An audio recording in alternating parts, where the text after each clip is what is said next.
Thank you very much. It's a great pleasure to speak to you here today. So, I am a professor. I'm not here to sugarcoat things. And I work for this not-for-profit in Boston called MIT.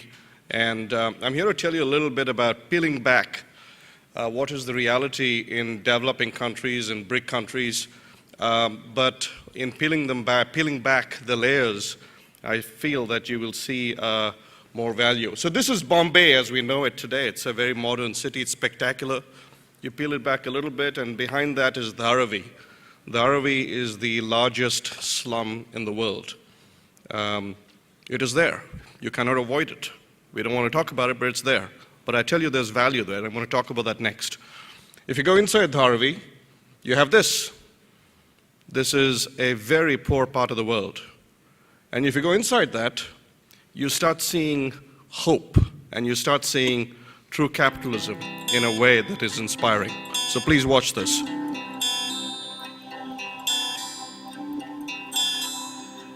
लोग धरावी को slum बुलाते हैं, और बाहर के लोग ये भी बोलते हैं धरावी में पॉवर्टी है, क्राइम है, गंदगी है।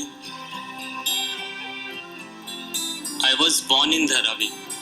मैं यहीं का हूँ, यही मेरा घर है। फहीम एंड मी बचपन के दोस्त है, लंगोटिया यार है। हमारा एक मिशन है कि लोगों को धारावी बाहर से नहीं अंदर से दिखाएं, जिस तरह से हम देखते हैं। इसीलिए बी द लोकल स्टार्ट किया, जो धरावी का एक लोकल टूर सर्विस है। बिगिनिंग में सिर्फ एक विजिटिंग कार्ड था, पर हम लोगों को समझा ही नहीं पाए कि हम क्या दिखाना चाहते हैं। वी रियलाइज कि हमें एक इम्पैक्ट करना होगा जिससे हम लोगों से कनेक्ट हो सके। हम लोगों ने कंप्यूटर पे हमारा वेबसाइट बनाया, be the local tours website. We wanted to show a glimpse of Dharavi through a website. Internet is so vast, मुझे लगता था कि क्या कोई हमारी छोटी सी वेबसाइट को देखेगा। एक हफ्ता रुके, 2 हफ्ता रुके, बट कोई रिस्पॉन्स ही नहीं मिला। और फिर पहला मेल आया। आज भी वो ईमेल को देखता हूँ तो बहुत अच्छा लगता है। पहले टूर में मैं बहुत नर्वस था, बट लोगों का रिएक्शन देख के I felt very good.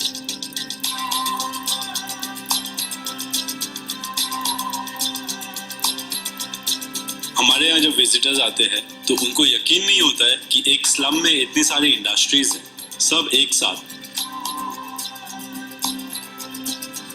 We started getting more and more emails and people started contacting us from all over the globe. जब लोग यहाँ आते हैं तो कुछ और एक्सपेक्ट करते हैं। जब वो सरप्राइज हो जाते हैं तो मुझे बहुत खुशी मिलती है। एक कंप्यूटर से शुरू किया था, आज खुद का एक छोटा सा ऑफिस है। Today we have 10 guides, college going students from Dharavi. The money which they earn, it helps them in their education. They also get an exposure of the world. अगर लोगों को कुछ दिखाना है तो टेक्नोलॉजी से पूरी दुनिया के साथ शेयर कर सकते हैं, क्योंकि टेक्नोलॉजी ने दुनिया को बहुत छोटा बना दिया है। In many ways it has become like Dharavi. सब एक दूसरे से कनेक्टेड है। जब मैं छोटा था, अम्मी जो है अपनी सारी कीमती चीज एक छोटे से टीन के डिब्बे में छुपा के रखती थी। धरावी भी मुझे वैसा ही लगता है। इतने सारे अमेजिंग लोग एंड चीजें एक छोटी सी जगह में, सब साथ में। इसीलिए जब टूर एंड होता है तो लोगों के चेहरे पे हंसी होती है, क्योंकि उन लोगों ने कुछ नया देखा है। धरावी को वैसा देखा है जैसे मैं देखता हूँ, बाहर से नहीं, अंदर से। So that, ladies and gentlemen, is actually a real story, a true story, and it's also an advertisement for Intel. The reason I wanted to show this to you, and it's on YouTube, you can see it, it's called an inside look at Dharavi. The reason I wanted to show this to you is that what Intel is doing is it isn't selling people laptops to people who already own a computer. It's selling people their first computer. And that is what I wanted to talk to you about today. And that is the incredible opportunity that is available around the world, but is especially true in India. Now, if you look at India today, it has some really incredible assets. It has idealism, intellectualism, innate commercialism, a desire to start businesses and be capitalistic. It has a very strong judicial system, It has a very powerful private enterprise. But let's face it, like the rest of the BRIC countries, again, I'm a professor, I can say this, like the rest of the BRIC countries, India has a governance issue, it has a corruption issue, it has a financial policy issue, it has infrastructure issues. In fact, more than the other BRIC countries, India is struggling with infrastructure.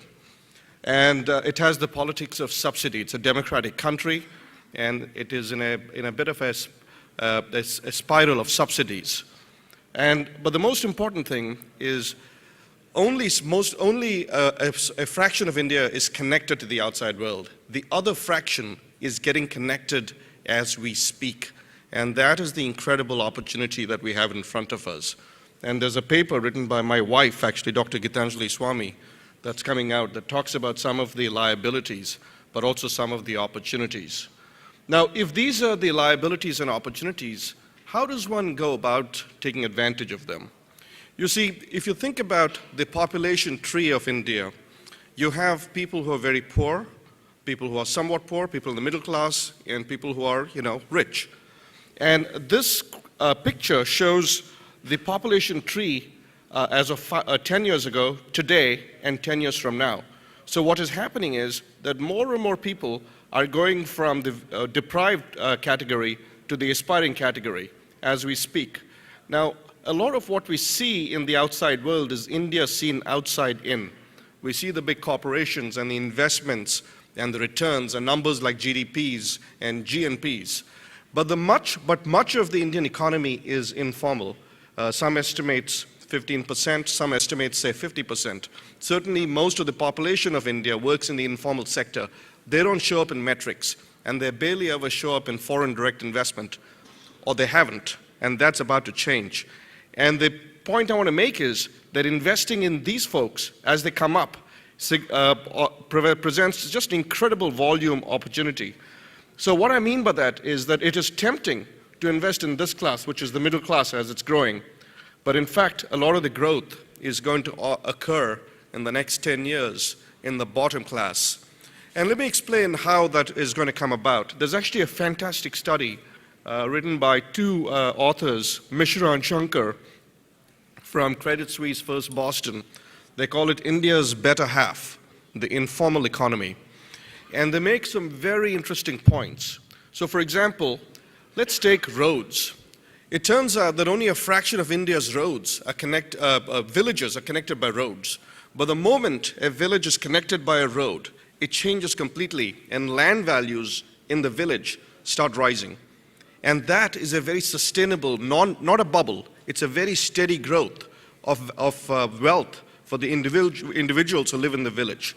So simply connecting villages to roads has in the last 10 years made an enormous difference to the wealth and the capability of hundreds of millions of people in villages.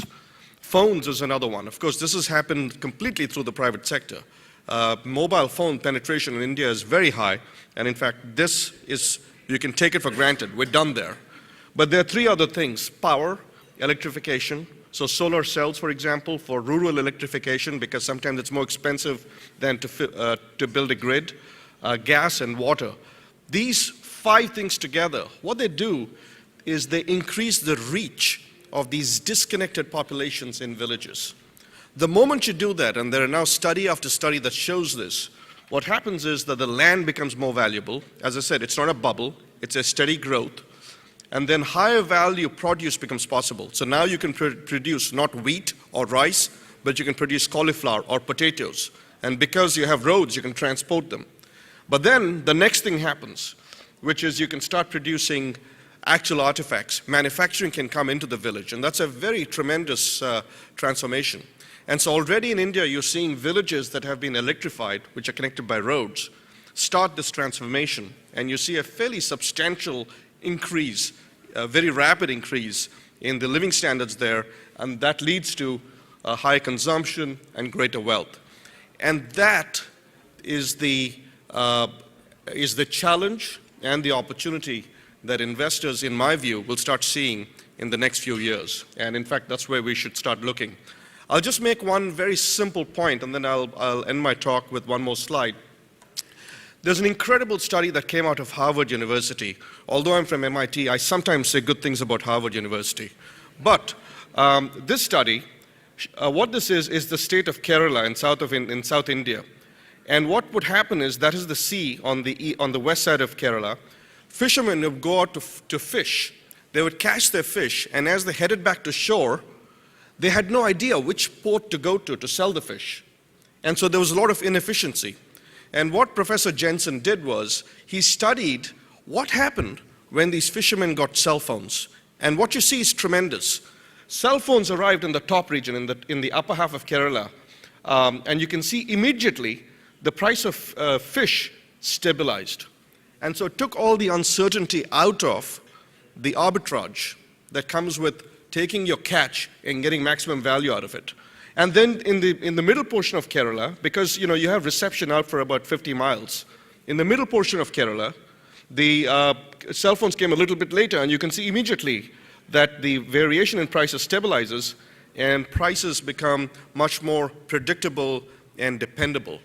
It made an enormous difference. And then, of course, finally, the bottom portion of Kerala, that state, received cell phones much later, and you can see what happened. So you can see how technology makes a tremendous difference if you can simply connect people. My final comment is, so as a professor at MIT, I also have the honor of working on a center there called the Tata Institute for Technology and Design, and it was based on a gift from the Tata Foundation in India. And we're working on precisely those topics: energy, water, agriculture, healthcare, housing, sustainability, and entrepreneurship. And the inventions are intended precisely to address the bottom of the pyramid, not the destitute, but people who are at the bottom, who, if you give them an opportunity, have the capability to become wealth producers. And I'll just show you a couple of things. So, for example, this is a wheelchair that my colleague, Professor Amos Winter, developed, which enables a regular wheelchair to behave like an SUV, a sports utility vehicle. So even if you don't have roads, you can drive this wheelchair in rough terrain. This one turns a cell phone, just a regular iPhone or an Android phone, into a self-diagnosis device to see what the prescription of your eyes is, where you have astigmatism or myopia. And this is drip irrigation. I'll stop there. Thank you very much, and I hope you have a wonderful lunch. Thanks.